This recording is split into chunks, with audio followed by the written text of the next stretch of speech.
ਪਿੰਡੇ ਦੀਆਂ ਗੱਲਾਂ ਜੋ ਦੱਸਦੇ ਨੇ ਓਏ ਅਸੀਂ ਭਾਈ ਘੁਲਦੇ ਨਹੀਂ ਹੁੰਦੇ ਹੈ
जी मैं मोहम्मद इसहाक जी मेरे नाल हाँ जी बाप बोल हाँ जी मोहम्मद इसहाक मेरे नाल बचपन च घुलदा रहा उदों साडी उम्र 7-8 साल सी दोवां दी मेरे पिता जी सरदार सोहन सिंह ते उन्हां दे पिता जी चौधरी इब्राहिम प्याल सन इकट्ठी खेती करते सन करिंडे जी हाँ जी ओ पिपला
ਸੰਧੂ ਸਾਹਿਬ ਅਮਰੀਕਾ ਤੋਂ ਜਿਹੜੇ ਕਰਿੰਡਾ ਪਿੰਡ ਰਹਿੰਦੇ ਨੇ ਤਰਨ ਤਾਰਨ ਤੇ ਸੰਧੂ ਸਾਹਿਬ ਇਧਰ ਨੂੰ ਜਣਾ ਵੇਖਣਾ ਕਿਹਨੂੰ ਲੱਭਦੇ ਲੱਭਦੇ ਅੱਜ ਪਹੁੰਚ ਗਏ ਮੈਂ ਜੀ ਇੱਕ ਤੇ ਆਪਣੇ ਬਚਪਨ ਦੇ ਸਾਥੀ ਮੁਹੰਮਦ ਇਸਹਾਕ ਨੂੰ ਜਦੋਂ ਪਹਿਲਾਂ ਉਹਨੂੰ ਸਾਕੀ ਕਹਿੰਦੇ ਹੁੰਦੇ ਸੀ ਜਿਹਦੇ ਨਾਲ ਮੈਂ ਘੁਲਦਾ ਹੁੰਦਾ ਸਾਂ ਕਦੀ ਉਹ ਮੈਨੂੰ ਢਾਹ ਦਿੰਦਾ ਸੀ ਕਦੀ ਮੈਂ ਢਾਹ ਦਿੰਦਾ ਸੀ ਦੂਸਰਾ ਸ਼ਖਸ ਜਿਹੜਾ ਸੀ ਉਹ ਸੀ ਪਾ ਫਿਰੋਜ਼ ਫਿਰੋਜ਼ ਜਿਹੜਾ ਸੀ ਉਹ ਮੈਨੂੰ ਖਿਡਾਉਂਦਾ ਰਿਹਾ ਅੱਛਾ ਜੀ ਉਹਦੀ ਉਮਰ ਉਸ ਵਕਤ 25-26 ਸਾਲ ਹੋਣੀ ਤੇ ਅੱਜ ਕੱਲ ਉਹ 100 ਸਾਲ ਨੂੰ ਟੁੱਕੇ ਇੱਕ ਮੈਂ ਉਹਨੂੰ ਮਿਲਣਾ ਸੀ ਕਿ ਉਹ ਮੈਨੂੰ ਖਿਡਾਉਂਦਾ ਰਿਹਾ ਉਮਰ 7-8 ਸਾਲ ਸੀ ਦੋਵਾਂ ਦੀ ਮੇਰੇ ਪਿਤਾ ਜੀ ਸਰਦਾਰ ਸੋਹਣ ਸਿੰਘ ਤੇ ਉਹਨਾਂ ਦੇ ਪਿਤਾ ਜੀ ਚੌਧਰੀ ਇਬਰਾਹਿਮ ਪਿਆਰ ਸਨ ਇਕੱਠੀ खेती ਕਰਦੇ ਸਨ ਕਰਿੰਡੇ ਜੀ ਹਾਂਜੀ ਬੜਾ ਪਿਆਰ ਸੀ ਭਰਾ ਵਰਗਾ ਪਿਆਰ ਸੀ ਅਸੀਂ ਤਾਂ ਨਿੱਕੇ ਹੁੰਦੇ ਤੇ ਸਾਨੂੰ ਉਹ ਸ਼ੁਗਲ ਵਜੋਂ ਹੀ ਸਾਡੇ ਬਾਪ ਮੈਨੂੰ ਤੇ ਇਸਹਾਕ ਨੂੰ ਘੁਲਣ ਢਾਹ ਦਿੰਦੇ ਸੀ ਕਦੇ ਮੈਂ ਢਾਹ ਦਿੰਦਾ ਸੀ ਕਦੇ ਉਹ ਢਾਹ ਦਿੰਦਾ ਸੀ ਅੱਛਾ ਤੇ ਇਹ ਮਤਲਬ ਉਸ ਤੋਂ ਬਾਅਦ ਫਿਰ ਫਿਰੋਜ਼ ਜਿਹੜਾ ਸੀ ਉਹ ਮੈਨੂੰ ਖਿਡਾਉਂਦਾ ਹੁੰਦਾ ਸੀ ਉਹਦੀ ਉਮਰ ਉਦੋਂ 25-26 ਸਾਲ ਸੀ ਅੱਛਾ ਜੀ ਤੇ ਉਹਨਾਂ ਨੂੰ ਮਿਲਣ ਦੀ ਮੇਰੀ ਬੜੀ ਚਾਹ ਸੀ ਤੇ ਤੀਸਰੀ ਗੱਲ ਜਿਹੜੀ ਸਭ ਤੋਂ ਵੱਡੀ ਜਿਹੜੀ ਪੰਜਾਬੀ ਤੁਸੀਂ ਚਲਾਉਂਦੇ ਪੰਜਾਬੀ ਲਹਿਰ ਨਾਸਰ ਸਾਹਿਬ ਤੁਹਾਨੂੰ ਮਿਲਣ ਦੀ ਮੇਰੀ ਬੜੀ ਚਾਹ ਸੀ ਲਵਲੀ ਸਿੰਘ ਨੂੰ ਮਿਲਣ ਦੀ ਬੜੀ ਚਾਹ ਸੀ ਕਿ ਉਹਨਾਂ ਨੇ ਜਿਹੜਾ ਇਹ ਪੰਜਾਬੀ ਲਹਿਰ ਸ਼ੁਰੂ ਕੀਤੀ ਆ ਹਾਂਜੀ ਜਿਹੜੀ ਇਹ ਬੁਨਿਆਦ ਰੱਖ ਰਹੇ ਨੇ ਇਹ ਪੁਰਾਣੀ ਪੀੜ੍ਹੀ ਦੀਆਂ ਗੱਲਾਂ ਜਿਹੜੀਆਂ ਨਵੀਂ ਪੀੜ੍ਹੀ ਤੱਕ ਪਹੁੰਚਾ ਰਹੇ ਨੇ ਇਹ ਕਿਸੇ ਦਿਨ ਜਿਹੜੀ ਤੁਸੀਂ ਇਹ ਪੰਜਾਬੀਆਂ ਦੀ ਏਕਤਾ ਦੀ ਬੁਨਿਆਦ ਰੱਖ ਰਹੇ ਜੇ ਨੀਹਾਂ ਪੱਕੀਆਂ ਕਰ ਰਹੇ ਜੇ ਇਸ ਤੇ ਕਿਸੇ ਨਾ ਕਿਸੇ ਦਿਨ ਪੰਜਾਬੀਆਂ ਦੋਵਾਂ ਪੰਜਾਬੀਆਂ ਦੇ ਏਕਤਾ ਦਾ ਮਹਿਲ ਉਸਰ ਜਾਏਗਾ ਇਹ ਮੇਰਾ ਵਿਸ਼ਵਾਸ ਵਾਹ ਜੀ ਵਾਹ ਇਨਸ਼ਾਅੱਲਾ ਰੱਬ ਸੁਣਾ ਖੈਰ ਕਰੇ ਤੇ ਲੈਲਪੁਰ ਜੀ ਮੈਂ ਘੰਟਾ ਘਰ ਵੇਖਣਾ ਸੀ ਤੇ ਘੰਟਾ ਘਰ ਤੇ ਆਪਾਂ ਗਏ ਹੁਣ ਪਹੁੰਚ ਇਹ ਸਾਹਮਣੇ ਆ ਗਿਆ ਘੰਟਾ ਘਰ ਕਿਵੇਂ ਮਹਿਸੂਸ ਹੋ ਰਿਹਾ ਆਂਦੇ ਨਾ ਪਾਣੀ ਪੀਣਾ ਘੰਟਾ ਲੈਲਪੁਰ ਦਾ ਜੀ ਮੈਂ ਚਾਹੁੰਦਾ ਮੈਂ ਪਾਣੀ ਪੀਵਾਂ ਇੱਥੇ ਸਾਡੇ ਬਜ਼ੁਰਗਾਂ ਨੇ ਆ ਕੇ 1880 ਤੋਂ ਬਾਅਦ ਇਹ 12 ਵਸਾਈਆਂ ਸੀ ਜੰਗਲ ਪੁੱਟ ਕੇ ਤੇ ਇਹ ਫਿਰ ਇਹ ਘੰਟਾ ਘਰ ਜਿਹੜਾ ਆਪਣੇ ਘੰਟਾ ਘਰ ਬਣਿਆ ਅੰਗਰੇਜ਼ਾਂ ਦੇ ਵੇਲੇ ਬਣਿਆ ਸੀ, ਜਿਹੜਾ ਅੰਗਰੇਜ਼ਾਂ ਦਾ ਯੂਨੀਅਨ ਜੈਕ ਦੇ ਇਹ ਨਕਸ਼ੇ ਦੇ ਹਿਸਾਬ ਨਾਲ ਬਣੇ ਆਪਣੇ ਬਾਜ਼ਾਰ ਬਣੇ ਸੀ। ਇਹਨਾਂ ਨੂੰ ਮੈਂ ਵੇਖਣਾ ਚਾਹੁੰਦਾ। ਮੈਂ ਇਹ ਤੁਹਾਡੇ ਇਹ ਫਿਰ YouTube ਦੇ ਉੱਤੇ ਤੁਹਾਡੀਆਂ ਜਿਹੜੀਆਂ ਇੰਟਰਵਿਊ ਪਾਈਆਂ ਉਹਨਾਂ ਦੇ ਰਾਹੀਂ ਮੈਂ ਬੜੇ ਜ਼ਿਆਦਾ ਵੇਖਿਆ, ਪਰ ਮੇਰਾ ਜਿਹੜਾ ਮੈਂ ਪ੍ਰਤੱਖ ਰੂਪ ਵਿੱਚ ਇਹਨਾਂ ਨੂੰ ਸਾਹਮਣੇ ਰੂਪ 'ਚ ਵੇਖਾ, ਉਹ ਅੱਜ ਮੇਰੀ ਖਾਹਿਸ਼ ਤੁਹਾਂ ਪੂਰੀ ਕਰ ਦਿੱਤੀ ਆ। ਦੂਸਰਾ ਮੈਂ ਵੇਖਣਾ ਚਾਹੁੰਦਾ ਜਿਹੜਾ ਲਹਿਰਪੁਰ ਖਾਲਸਾ ਕਾਲਜ ਜਲੰਧਰ ਦੇ ਖੁੱਲਾ ਪਹਿਲਾਂ ਇੱਥੇ ਹੁੰਦਾ ਸੀ, ਹਾਂਜੀ ਖਾਲਸਾ ਕਾਲਜ ਲਹਿਰਪੁਰ, ਹਾਂਜੀ ਉਹਦਾ ਹੀ ਹੁਣ ਜੁੜਵਾ ਭਰਾ ਜਿਹੜਾ ਲਹਿਰਪੁਰ ਖਾਲਸਾ ਕਾਲਜ ਜਲੰਧਰ ਖੁੱਲਾ, ਜਿਹੜਾ ਕਿ ਐਜੂਕੇਸ਼ਨ ਵਿੱਚ ਬੜੀਆਂ ਬੁਲੰਦੀਆਂ ਛੂ ਰਿਹਾ। ਹਾਂ ਉਹਦੀ ਰਾਉਂਡ ਅਬਾਊਟ ਘੁੰਮ ਰਹੇ ਆ, ਹਾਂਜੀ ਆਪਣਾ ਘੰਟਾ ਘਰ ਦੇ। ਤੇ ਮੈਂ ਉਹ ਕਿਵੇਂ ਲੱਗ ਰਿਹਾ ਹੁਣ? ਬਹੁਤ ਵਧੀਆ ਜੀ, ਮੇਰਾ ਮਨ ਬੜਾ ਖੁਸ਼ ਆ ਕਿ ਮੈਂ ਜਿਹੜੀ ਆਪਣੇ ਮਨ ਵਿੱਚ ਖਾਸ ਪਾਲੀ ਸੀ ਅੱਜ ਤੁਹਾਡੀ ਇਹ ਮਿਹਰਬਾਨੀ ਨਾਲ ਮੈਂ ਪੂਰੀ ਕਰ ਲਈ ਆ। ਮੇਰਾ ਮਨ ਬੜਾ ਖੁਸ਼ ਹੈ ਅੱਜ। ਤੇ ਹੁਣ ਮੈਂ ਖਾਲਸਾ ਸਕੂਲ ਦੀ ਬਿਲਡਿੰਗ ਵੇਖਣੀ ਆ, ਜਿਹੜੇ ਸਾਡੇ ਸਿੱਖ ਬਜ਼ੁਰਗਾਂ ਨੇ ਆਪਣੀ ਜ਼ਮੀਨ ਦੇ ਦਾਨ ਕਰਕੇ ਉਹਦੇ ਉੱਤੇ ਖਾਲਸਾ ਸਕੂਲ ਖੋਲਿਆ, ਫਿਰ ਉਹ ਕਾਲਜ ਬਣ ਗਿਆ, ਜਿਨੇ ਸਾਰੀ ਦੁਨੀਆ ਨੂੰ, ਸਾਰੇ ਪੰਜਾਬੀਆਂ ਨੂੰ, ਹਿੰਦੂ ਮੁਸਲਮਾਨ ਸਿੱਖਾਂ ਨੂੰ ਗਿਆਨ ਵੰਡਿਆ, ਚਾਨਣ ਵੰਡਿਆ। ਵਿੱਦਿਆ ਜਿਹੜੀ ਆ ਇਹ ਕਹਿੰਦੇ ਆ ਵੀ ਇਹ ਮਨੁੱਖ ਦਾ ਤੀਸਰਾ ਨੇਤਰ ਆ, ਤੇ ਇਹ ਇੱਕ ਬੜੀ ਵੱਡੀ ਗੱਲ ਆ, ਕਿਉਂਕਿ ਕੋਈ ਵੀ ਕੌਮ ਜਿਹੜੀ ਆ ਉਹ ਐਜੂਕੇਸ਼ਨ ਤੋਂ ਬਗੈਰ, ਵਿੱਦਿਆ ਤੋਂ ਬਗੈਰ ਤਰੱਕੀ ਨਹੀਂ ਕਰ ਸਕਦੀ। ਲਓ ਜੀ, ਘੰਟਾ ਘਰ ਤੇ ਆਪਾਂ ਵੇਖਨੇ ਆ, ਨਾਲ ਖਾਲਸਾ ਕਾਲਜ, ਨਾਲ ਤੁਹਾਡੇ ਯਾਰਾਂ ਨੂੰ ਵੀ ਲੱਭਦੇ ਆ ਚੱਲ ਕੇ, ਸਾਕੀ ਹੁਣਾਂ ਨੂੰ। ਠੀਕ ਹੈ ਜੀ। ਔਰ ਮੈਂ ਬੈਠੇ ਨੇ ਸੁੱਚਾ ਸੌਦਾ ਦੇ ਵਿੱਚ, ਸਰਕਾਰੀ ਖੁਰਦ, ਤੇ ਆਪਾਂ ਚੱਲਦੇ ਆ ਨਾਲ ਜੁੜੇ ਰਹਿਣਾ ਨਾਲ, ਤੇ ਵੇਖਦੇ ਆ ਕਿੱਥੇ ਕਿੱਥੇ ਜਾਂਦੇ ਆ ਸੰਧੂ ਸਾਹਿਬ, ਨਾਲ ਇਹਨਾਂ ਦੇ ਜਿਹੜੇ ਜਿਹਨਾਂ ਨਾਲ ਘੁਲਦੇ ਰਹੇ ਆ ਉਹਨਾਂ ਨੂੰ ਲੱਭਣ ਦੀ ਕੋਸ਼ਿਸ਼ ਕਰਦੇ ਆ।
ਹਾਂਜੀ ਹਾਂਜੀ ਮੈਂ ਪਿਕਚਰ ਲੈਣੀ ਹਾਂਜੀ ਉਹ ਮੈਂ ਮੂਵੀ ਬਣਾ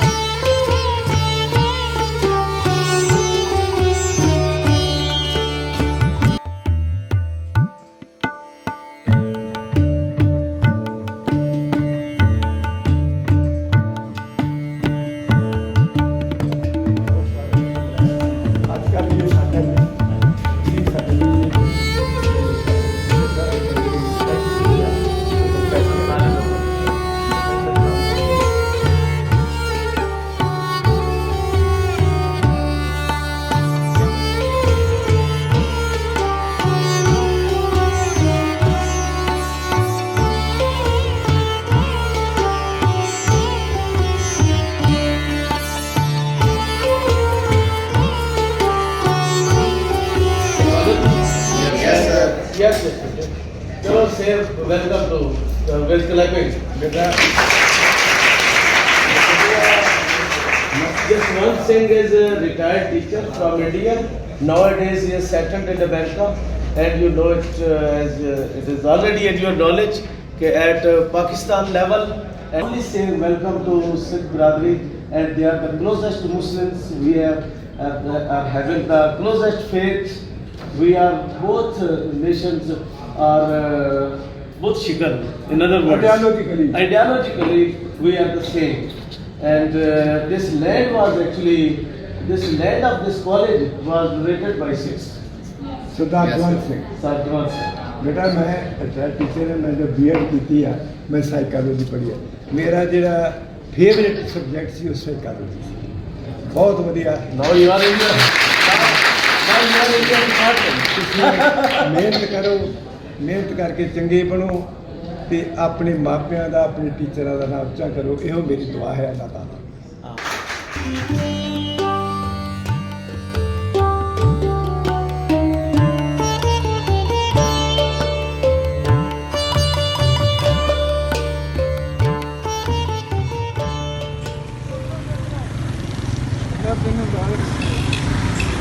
ਬਾਬਿਆਂ ਦਾ ਪਿਆਰ ਦੇਖੋ ਕਿਵੇਂ ਖਿੱਚ ਕੇ ਲੈ ਆਉਂਦੇ ਹੈ ਬਾਬੇ ਕੇ ਇੱਕ ਦੂਜੇ ਨੂੰ ਹੈ ਬੜੀ ਖੁਸ਼ੀ ਹੋਈ ਹੈ।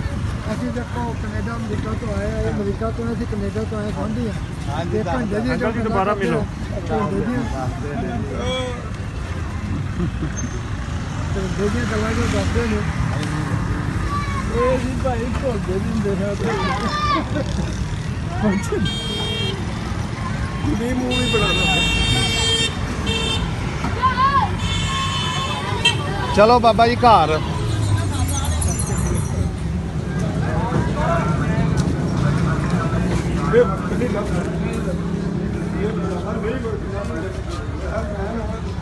ਅਸੀਂ ਆਖਰੇ ਮਰਹਲੇ ਤੇ ਪਹੁੰਚੇ। ਮੈਂ ਘਰ ਨੂੰ ਮੇਰਾ ਮੇਰੀ ਪੜ੍ਹੀ ਨਹੀਂ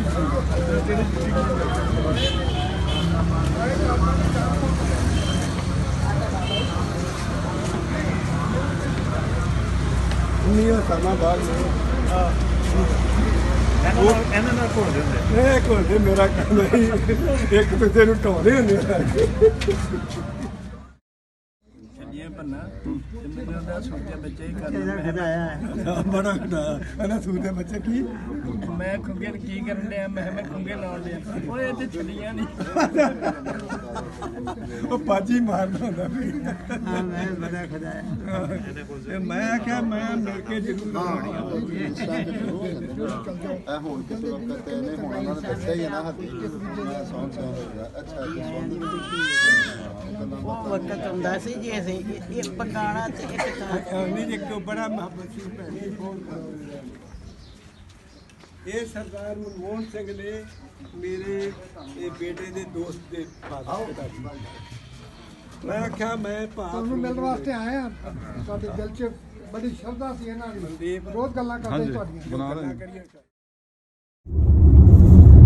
ਹਾਂਜੀ ਕਿਵੇਂ ਲੱਗ ਰਿਹਾ ਹੁਣ ਕਿੰਨੀ ਇੰਨੇ ਸਾਲਾਂ ਬਾਅਦ ਮਿਲੇ ਆਪਣੇ ਦੋਸਤ ਨੂੰ ਜਾਂ ਜਿਨ੍ਹਾਂ ਕੋਲ ਖੇਡਦੇ ਰਹੇ ਸੋ ਨਿੱਕੇ ਹੁੰਦਿਆਂ ਉਹਨਾਂ ਨੂੰ ਕਿਵੇਂ ਲੱਗ ਰਿਹਾ ਉਹਨਾਂ ਨੂੰ ਮਿਲ ਕੇ? ਉਹਨਾਂ ਨੂੰ ਮਿਲ ਕੇ ਜੀ ਮੇਰੀ ਆਤਮਾ ਜਿਹੜੀ ਆ ਉਹ ਮੁਤਮਈਨ ਹੋ ਗਈ ਆ। ਮੈਂ ਸੈਟੀਸਫਾਈਡ ਹੋ ਗਿਆ ਕਿ ਮੈਂ ਆਪਣੇ ਬਚਪਨ ਦੇ ਯਾਰ ਨੂੰ ਮਿਲ ਲਿਆ ਤੇ ਜਿਹੜਾ ਭਾ ਫਿਰੋਜ਼ ਮੈਨੂੰ ਖਿਡਾਉਂਦਾ ਰਿਹਾ ਸੀ ਮੋਢਿਆਂ ਦੇ ਚੁੱਕ ਕੇ ਆਪਣੇ ਹੱਥਾਂ 'ਚ ਖਿਡਾਉਂਦਾ ਰਿਹਾ, ਉਹਨੂੰ ਮਿਲ ਕੇ ਮੈਨੂੰ ਬੜੀ ਖੁਸ਼ੀ ਹੋਈ ਆ। ਉਹ ਬੰਦੇ ਦੀ ਉਮਰ ਇਸ ਵੇਲੇ 100 ਸਾਲ ਹੋ ਗਈ ਆ, ਪਰ ਉਹਦੀ ਯਾਦ ਸ਼ਕਤੀ ਅਜੇ ਵੀ 19 ਆ।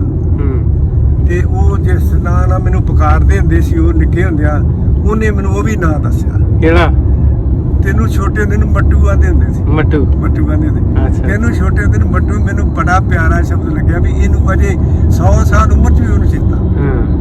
ਤੇ ਉਸ ਤਰ੍ਹਾਂ ਦਾ ਤੇਰਾ ਨਾਂ ਜਸਵੰਤ ਹੁੰਦਾ ਸੀ, ਤੇ ਬਾਤ ਤੈਨੂੰ ਨਿੱਕੇ ਹੁੰਦੇ ਨੂੰ ਮੱਟੂ ਮੱਟੂ ਕਹਿੰਦੇ ਹੁੰਦੇ ਸੀ। ਤੂੰ ਵਾਹ ਗੋਬਲਾ ਜਿਹਾ ਸਾ। ਤੇ ਮੈਨੂੰ ਬੜਾ ਮਹਿਸੂਸ ਹੋਇਆ ਵੀ ਮੈਂ ਇਹ ਆਪਾਂ ਜ਼ਿੰਦਗੀ ਦੇ ਆਖਰੀ ਮਰਹਲੇ ਦੇ ਵਿੱਚ ਗੁਜ਼ਰ ਰਹੇ ਹਾਂ। ਰੱਬ ਤੁਹਾਨੂੰ ਸਿਹਤ ਤੰਦਰੁਸਤੀ ਦੇ। ਹਾਂਜੀ ਥੈਂਕ। ਤੇ ਇਸ ਕਰਕੇ ਫਿਰ ਮਤਲਬ ਜ਼ਿੰਦਗੀ ਵਿੱਚ ਮੈਂ ਇੱਕ ਆਪਣੀ ਪ੍ਰਾਪਤੀ ਸਮਝਦਾ।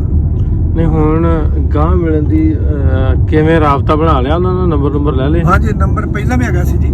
ਉਹਨਾਂ ਦੇ ਭਤੀਜੇ ਮੁਹੰਮਦ ਯੂਸਫ ਦਾ, ਉਹਦਾ ਨਾਮ ਅਮਰੀਕਾ ਤੋਂ ਮੇਰਾ ਰਾਬਤਾ ਹੈਗਾ ਸੀ। ਉਹ ਮੈਨੂੰ ਮੁਹੰਮਦ ਸਾਗਰ ਮੇਰੀ ਗੱਲ ਕਰਾ ਦਿੰਦਾ ਹੁੰਦਾ ਸੀ, ਤੇ ਉਹ ਮੈਨੂੰ ਆਂਦਾ ਆ ਕਿਤੇ ਮਿਲ ਜਾ ਕਿਤੇ ਹੈ ਆਪਾਂ ਘਰਿੰਡੇ ਦੀਆਂ ਗੱਲਾਂ ਕਰ ਲਈਏ, ਪਿੱਪਲ ਵਾਲਾ ਖੂਹ, ਵਰੀਏ ਵਾਲਾ ਖੂਹ, ਨਵਾਂ ਖੂਹ, ਤੇ ਬਾਬਾ ਬਹਾਦਰ ਸਿੰਘ ਫਲਾਣਾ ਸਿੰਘ, ਉਹ ਸਾਰੇ ਨਾਂ ਪੁਰਾਣੇ ਉਹ ਸਾਕੀ ਲੈਂਦਾ, ਉਹਨੂੰ ਪਤਾ ਸੀ। ਜਿੱਥੇ ਮੈਨੂੰ ਵੀ ਯਾਦ ਨੇ ਕਈਆਂ ਮੁਸਲਮਾਨ ਵੀਰਾਂ ਦੇ ਨਾਂ। ਹਾਂਜੀ ਹਾਂਜੀ। ਤੇ ਸਾਡੇ ਖੂਹ ਦੇ ਉੱਤੇ 3 ਭਰਾ ਜਿਹੜੇ ਉਹ ਖੇਤੀ ਕਰਦੇ ਹੁੰਦੇ ਸੀ। ਜ਼ਮੀਨ ਸਰਦਾਰ ਬਹਾਦਰ ਸਿੰਘ ਦੀ ਵਾਹੁੰਦੀ ਸੀ, ਉਹ 100 ਕਿੱਲੇ ਦਾ ਮਾਲਕ ਸੀ। ਉਹ ਤਿੰਨੇ ਭਰਾ, ਉਹਨਾਂ ਵੱਡੇ ਦਾ ਨਾਂ ਇਹ ਅੱਲਾ ਦਿੱਤਾ ਸੀ, ਛੋਟੇ ਦਾ ਜਮਾਲ, ਨਾ ਵੱਡੇ ਦਾ ਜਮਾਲ ਸੀ, ਛੋਟੇ ਦਾ ਅੱਲਾ ਦਿੱਤਾ। ਸਭ ਤੋਂ ਛੋਟਾ ਗੁਲਾਮ ਰਸੂਲ ਸੀ। ਅੱਲਾ ਦਿੱਤਾ ਜਿਹੜਾ ਉਹ ਨਾ ਜਮਾਲਦੀਨ ਜਿਹੜਾ ਉਹ ਉੱਥੇ ਮਨ ਖੂਹ ਦੀ ਮਨ ਦੇ ਉੱਤੇ ਨਮਾਜ਼ ਪੜ੍ਹਦਾ ਹੁੰਦਾ ਸੀ। ਉਹਨੇ ਦਾੜੀ ਰੱਖੀ ਸੀ, ਉਹ ਜਿਹੜੀ ਮਨ ਬਣੀ ਸੀ ਉੱਤੇ ਨਮਾਜ਼ ਪੜ੍ਹਦਾ ਹੁੰਦਾ ਸੀ। ਅੱਛਾ ਅੱਛਾ। ਉਹਦਾ ਭਰਾ ਇੱਕ ਗੁਲਾਮ ਰਸੂਲ ਹੁੰਦਾ ਸੀ, ਉਹਨੇ ਗਲੇਰ ਰੱਖੀ ਹੁੰਦੀ ਸੀ। ਉਦੋਂ ਕੰਨ ਦੇ ਧੱਗਿਆਂ ਨੂੰ ਤੇ ਸੰਡੇ ਦੇ ਕੰਨ ਖਰਾਬ ਹੋ ਜਾਂਦੇ ਹੁੰਦੇ ਸੀ, ਮਤਾੜੇ ਜਾਂਦੇ ਸੀ, ਉਹ ਮੁੜ ਕੇ ਜ਼ਖਮ ਹੋ ਜਾਂਦੇ ਸੀ। ਉਹਨਾਂ ਨੂੰ ਕਾਂ ਜਿਹੜੇ ਪੈਂਦੇ ਕਾਂ ਚੂੰਢਦੇ ਹੁੰਦੇ ਸੀ। ਉਹਨੇ ਫਿਰ ਗਲੇਰ ਲੈ ਕੇ, ਕੋਈ ਉੱਥੇ ਕਾਂ ਨਹੀਂ ਸੀ ਰਹਿੰਦਾ। ਗਲੇਰ ਪੁਰਾਣੀਆਂ ਗੱਲਾਂ ਕੀਤੀਆਂ ਫਿਰ, ਘਰਿੰਡੇ ਦੀਆਂ ਪੁਰਾਣੀਆਂ ਗੱਲਾਂ। ਹਾਂਜੀ ਫਿਰ ਪੁਰਾਣੀਆਂ ਗੱਲਾਂ। ਹੁਣ ਕਿਵੇਂ ਹੁਣ ਉਹ ਜਿਹੜਾ ਤੁਸੀਂ ਦੱਸਦੇ ਹੋ ਵੀ ਉਹ ਬੇਚੈਨੀ ਵੀ ਆਪਾਂ ਹੁਣ ਮਿਲ ਲਈ, ਉਹ ਬੇਚੈਨੀ ਦੂਰ ਹੋ ਗਈ ਯਾਰਾਂ ਨੂੰ ਮਿਲ? ਬੇਚੈਨੀ ਦੂਰ ਹੋ ਗਈ ਜੀ। ਮੈਂ ਸਮਝਦਾ ਕਿ ਮੇਰੀ ਇਹ ਜ਼ਿੰਦਗੀ ਦੀ ਬੜੀ ਵੱਡੀ ਅਚੀਵਮੈਂਟ ਆ ਕਿ ਉਹਨਾਂ ਸੱਜਣਾਂ ਨੂੰ ਮੈਂ ਮਿਲ ਲਿਆ, ਕਿਉਂਕਿ ਅਸੀਂ ਜ਼ਿੰਦਗੀ ਦੇ ਆਖਰੀ ਮਰਹਲੇ ਚੋਂ ਗੁਜ਼ਰ ਰਹੇ ਹਾਂ। ਤੇ ਮੈਨੂੰ ਇਸ ਤਰ੍ਹਾਂ ਮਹਿਸੂਸ ਹੋਇਆ ਵੀ ਘਰਿੰਡਾ ਫਿਰ ਇੱਕ ਹੋ ਗਿਆ। ਘਰਿੰਡਾ ਫਿਰ ਇੱਕ ਹੋ ਗਿਆ। ਵੇਖੋ ਮੈਂ ਕੱਲ ਡੇਲੀ ਪੋਸਟ ਦਾ ਇੰਟਰਵਿਊ ਚੱਲਣ ਡਿਆ, ਉਹਦੇ 'ਚ ਇਹ ਗੱਲ ਕਰਦਾ ਕਿ ਮੇਰੇ ਕੋ ਬਾਬੇ ਦੀ ਜਿਹੜੀ ਖੁਆਇਸ਼ ਉਹ ਪੂਰੀ ਨਹੀਂ ਹੋਈ ਤੇ ਉਹ ਦੁਨੀਆ ਤੁਰ ਗਏ। ਚਲੋ ਤੁਹਾਡੇ ਰਾਹੀਂ ਤੁਸੀਂ ਆਪਣੇ ਯਾਰਾਂ ਨੂੰ ਮਿਲ ਲਿਆ, ਉਹ ਪੁਰਾਣਾ ਆਪਣੇ ਜਿਨ੍ਹਾਂ ਨਾਲ ਖੇਡਦੇ ਉਹਨਾਂ ਨੂੰ ਮਿਲ ਲਿਆ, ਉਹਨਾਂ ਤੱਕ ਕੋਈ ਗੱਲ ਤੇ ਪਹੁੰਚ ਜਾਈ ਯਾਰ ਵੀ ਚਲੋ ਦੋ ਦੋਸਤ ਜਿਹੜੇ 72 ਵਰੇ ਪਹਿਲਾਂ ਵਿਛੜੇ ਸੀ ਉਹ ਮਿਲ ਗਏ। ਕਿਉਂਕਿ ਉਹ ਸਾਡੇ ਉਮਰ ਦੇ ਬਹੁਤੇ ਬੰਦੇ ਜਿਹੜੇ ਅਗਾਂਹ ਪਿਛਾਂਹ ਹੋ ਗਏ। ਤੇ ਅਸੀਂ ਸ਼ੁਕਰ ਹੈ ਵੀ ਸਾਡੀ ਸਿਹਤ ਚੰਗੀ ਹੈ, ਸਾਗ ਦੀ ਵੀ ਸਿਹਤ ਚੰਗੀ ਸੀ। ਤੇ ਜਿਹੜਾ ਫਰੋਜ਼ ਆ, ਮੈਂ ਹੈਰਾਨ ਹੈ ਵੀ 100 ਸਾਲ ਦੀ ਉਮਰ ਦੀ ਯਾਦ ਸ਼ਕਤੀ ਵੇਖ ਗਏ ਆ ਪੂਰਾ। ਮੈਨੂੰ ਉਹਨੇ ਪਿਆਰ ਦਿੱਤਾ, ਮੈਨੂੰ ਬੜੇ ਸਕੂਨ ਨਾਲ ਮਿਲਿਆ, ਤੇ ਮੈਨੂੰ ਬੜੀ ਖੁਸ਼ੀ ਹੋਈ ਵੀ ਇਸ ਬੰਦੇ ਨੂੰ ਮਿਲ ਲਿਆ। ਮੈਨੂੰ ਮੈਂ ਤਾਂ ਨਾ ਵੀ ਜਦੋਂ 2000 ਮਿਲਿਆ ਨਾ, ਮੈਂ ਨਾ ਵੀ ਇਹ 100 ਸਾਲ ਕਿੱਥੇ ਉਮਰ ਉਹ ਕਰ ਦੂਗਾ, ਜੇਕਰ ਉਹ 100 ਸਾਲ ਦਾ ਹੋ ਗਿਆ ਜੇ ਉਹ ਅਜੇ ਹੋਰ ਹੀ ਮੇਰਾ ਖਿਆਲ ਕਾਫੀ ਜੀ ਹੋਊਗਾ। ਹੁਣ ਖੁਸ਼ੀ ਹੋ ਰਹੀ, ਮਨ ਨੂੰ ਸ਼ਾਂਤੀ ਬਹੁਤ ਜੀ। ਮੈਂ ਬਾਗੋ ਬਾਗ ਜਿਹੜੇ ਹੋਰ ਤੁਹਾਡੇ ਵਰਗੇ ਤੁਹਾਡੀ ਉਮਰ 'ਚ ਹੈਗੇ ਨੇ ਲੋਕ ਜੀਦੇ, ਉਹ ਇਸ ਤਰ੍ਹਾਂ ਉਹਨਾਂ ਸਾਰਿਆਂ ਦੇ ਕੋਈ ਨਾ ਕੋਈ ਵਾਕਿਆਤ ਕਹਾਣੀਆਂ ਹੈ ਨੇ, ਯਾਰ ਦੋਸਤ, ਯਾਰ ਬੇਲੀ, ਕੋਈ ਚਾਚੇ ਤਾਏ ਜਿਹੜੇ ਉਦੋਂ ਬਣੇ ਸੀ ਆਪੋ 'ਚ, ਉਹਨਾਂ ਨੂੰ ਮਿਲਣਾ ਚਾਹੁੰਦੇ, ਉਹਨਾਂ ਨੂੰ ਕੀ ਸੁਣਾ? ਉਹਨਾਂ ਦੇ ਮੇਰਾ ਤੇ ਉਹ ਸੁਣਾ ਜੀ ਵੀ ਜਿਹੜੇ ਬੰਦੇ ਵੀ ਅੱਜ ਜਿੰਦਾ ਨੇ, ਜੇ ਉਹਨੂੰ ਆਉਣ ਦਾ ਮੌਕਾ ਮਿਲੇ ਚੜ੍ਹਦੇ ਪੰਜਾਬ ਜਾਂ ਲਹਿੰਦੇ ਪੰਜਾਬ ਵਿੱਚ, ਉਹਨਾਂ ਦੀ ਉਹ ਰੀਝ ਪੂਰੀ ਹੋਣੀ ਚਾਹੀਦੀ ਆ। ਸਰਕਾਰਾਂ ਨੂੰ ਇਸ ਤਰ੍ਹਾਂ ਦਾ ਸਿਸਟਮ ਵਾਕੇ ਦੇ ਉੱਤੇ, ਟਾਰੀ ਬੱਟ ਦੇ ਉੱਤੇ ਉਸੇ ਵੇਲੇ ਵੀਜ਼ਾ ਮਿਲ ਜਾਏ, ਤੇ ਉਹ ਬੰਦੇ ਜਿਹੜੇ ਇੱਕ ਦੂਜੇ ਦੇ ਆਪਣੇ ਪਿੰਡ ਵੇਖ ਸਕਣ। ਅੱਜ ਸੱਜਣ ਮਿੱਤਰਾਂ ਨੂੰ ਜਿੰਨੇ ਕਿ ਜਿਉਂਦੇ ਨੇ, ਬਹੁਤ ਲੋਕ ਤੇ ਬਹੁਤ ਹੋ ਗਏ ਨੇ। ਤੇ ਇੱਕ ਮੈਂ ਵੀਡੀਓ ਵੇਖੀ ਆਪਣੇ ਪਿੰਡ ਘਰਿੰਡੇ ਦੀ, ਇਹ ਬੰਦੇ ਦੀ, ਤੇ ਉਹ ਪੁੱਛਦਾ ਉਹਨੂੰ ਵੀ ਤੇਰਾ ਪਿੰਡ ਘਰਿੰਡਾ ਤੈਨੂੰ ਯਾਦ ਹੈ? ਉਹਦਾ ਮੈਨੂੰ ਯਾਦ ਹੈ। ਇਹ ਜਦੋਂ ਵਾਕੇ ਤੇ ਛੱਡ ਦਿੱਤਾ ਜਾਵੇ ਤੇ ਤੂੰ ਮਤਲਬ ਇਹ ਪਹੁੰਚੇ, ਆਂਦਾ ਮੈਂ 3 ਛਾਲਾਂ ਮਾਰ ਕੇ ਤੇ ਮੈਂ ਘਰਿੰਡੇ ਪਹੁੰਚਾ। ਵੀਡੀਓ ਪਈ ਹੈ ਜੀ। ਤੇ ਉਹ ਦੱਸਦਾ ਵੀ ਲਹਿੰਦੇ ਪਾਸੇ ਦੱਖਣ ਵਾਲੇ ਪਾਸੇ ਰੇਲਵੇ ਲਾਈਨ ਸੀ, ਖੱਬੇ ਪਾਸੇ ਜੀਟੀ ਰੋਡ ਸੀ, ਵਿੱਚ ਸਾਡਾ ਪਿੰਡ ਸੀ। ਲਾਗੇ ਪਿੰਡ ਘਰਿੰਡੀ ਸੀ, ਚਿੰਤਪੁਰ ਸੀ, ਟੋਟੀ ਪਿੰਡ ਸੀ। ਇਹ ਅਜੇ ਤੱਕ ਮੈਨੂੰ ਯਾਦ ਨੇ। ਚਲੋ ਜੀ, ਆਪਾਂ ਆ ਇੱਕ ਹੋਰ ਦੋਸਤ ਹਨ ਜਿਹੜੇ ਕਾਫੀ ਟਾਈਮ ਪਹਿਲੋਂ ਦੇ ਨਹੀਂ ਸੀ ਆਪਸ ਵਿੱਚ ਮਿਲੇ, ਉਹਨਾਂ ਆਪਸ ਦੇ ਵਿੱਚ ਮਿਲੇ ਨੇ, ਉਹਨਾਂ ਨੇ ਗੱਲਬਾਤ ਕੀਤੀ ਤੇ ਸਾਨੂੰ ਵੀ ਬੜਾ ਚਾਅ ਹੁੰਦਾ ਜਦੋਂ ਇਸ ਤਰ੍ਹਾਂ ਦੇ ਬਜ਼ੁਰਗਾਂ ਨੂੰ ਜਿਹੜੇ 72 ਵਰਿਆਂ ਤੋਂ ਪਹਿਲਾਂ ਇੱਕ ਦੂਜੇ ਤੋਂ ਜੁਦਾ ਹੈ ਉਹਨਾਂ ਨੂੰ ਮਿਲਾ ਕੇ ਕੋਸ਼ਿਸ਼ ਕਰੀਦੀ ਹੈ ਵੀ ਜ਼ਿਆਦਾ ਤੋਂ ਜ਼ਿਆਦਾ ਲੋਕਾਂ ਨੂੰ ਆਪਸ ਦੇ ਵਿੱਚ ਰਾਬਤੇ ਕਰਾਏ ਜਾਣ, ਇੰਟਰੈਕਟ ਕੀਤਾ ਜਾਵੇ। ਸੋ ਇਸ ਤਰ੍ਹਾਂ ਦੀਆਂ ਕਹਾਣੀਆਂ ਵੀਡੀਓ ਕਰਦੇ ਰਹੀਦਾ ਤੇ ਹੋਪਫੁਲੀ ਕਰਦੇ ਰਹਾਂਗੇ। ਬਾਬਾ ਜੀ ਨਾਲ, ਜਸਵੰਤ ਸਿੰਘ ਸੰਧੂਣਾ ਨਾਲ ਇੱਕ ਆਪਾਂ ਚੰਗੀ ਬੈਠਕ ਹੋਰ ਕਰਾਂਗੇ, ਇੰਟਰਵਿਊ ਤੁਹਾਡੇ ਰੂਬਰੂ ਕਰਾਂਗੇ ਆਉਣ ਵਾਲੇ ਦਿਨਾਂ ਦੇ ਵਿੱਚ। ਮਿਲਦੇ ਆ ਫਿਰ, ਰੱਬ ਰੱਖਾ।